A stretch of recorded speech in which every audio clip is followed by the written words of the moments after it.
Okay, for sorry about the voice, but I'm a little sick, so I hope everything will work.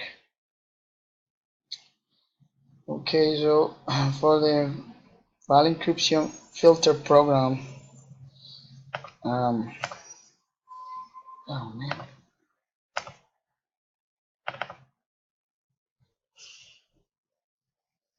So it says file encryption is writing the content of a file a sequence code. Basically, what's telling us to create a program who will grab a file and then it will transform the file into an encrypted file. So what I did for that was basically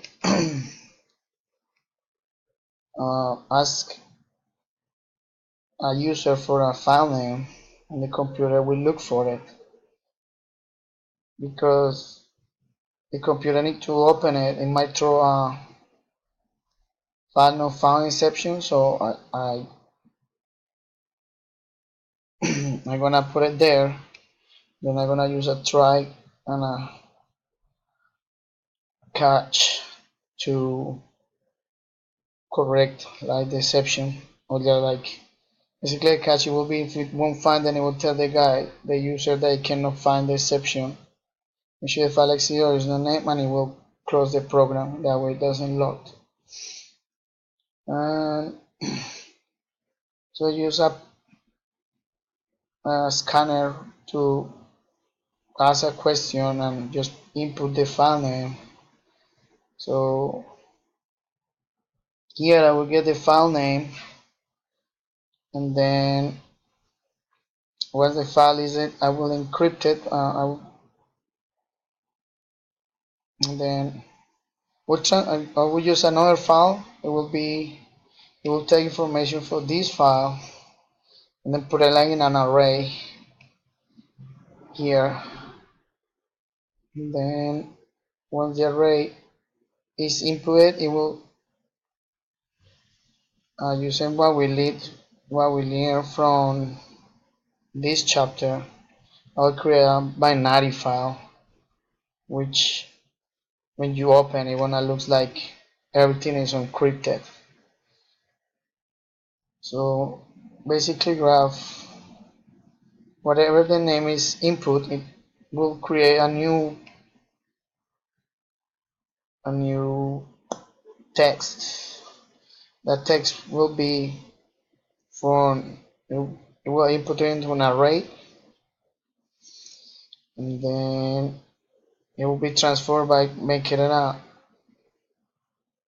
binary file, and then use it like the line by line and add a 10, kind of like what the book say. You could read the first one character and then 20 and then 10 character cursive,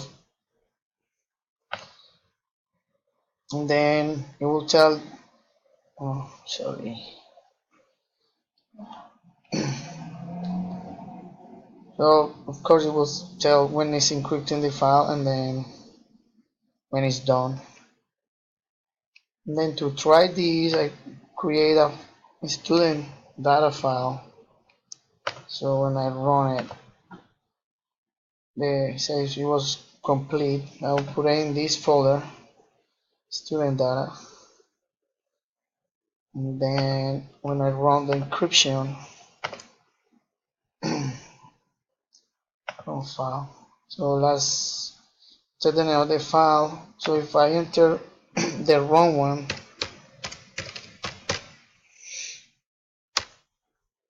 I don't know why it's doing this, but basically we should make sure the file exists or his name is correct. If it's not, well, just close the program.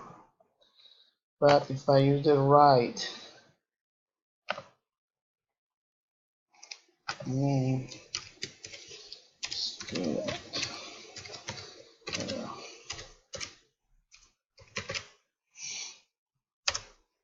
so it will be encrypted your file and then done, and then basically what it will do is create a transform. It's gonna create a line and we'll do then the binary file, which looks even more encrypted. Alright, that's what I did for this week. Let me know if something needs to be fixed. What?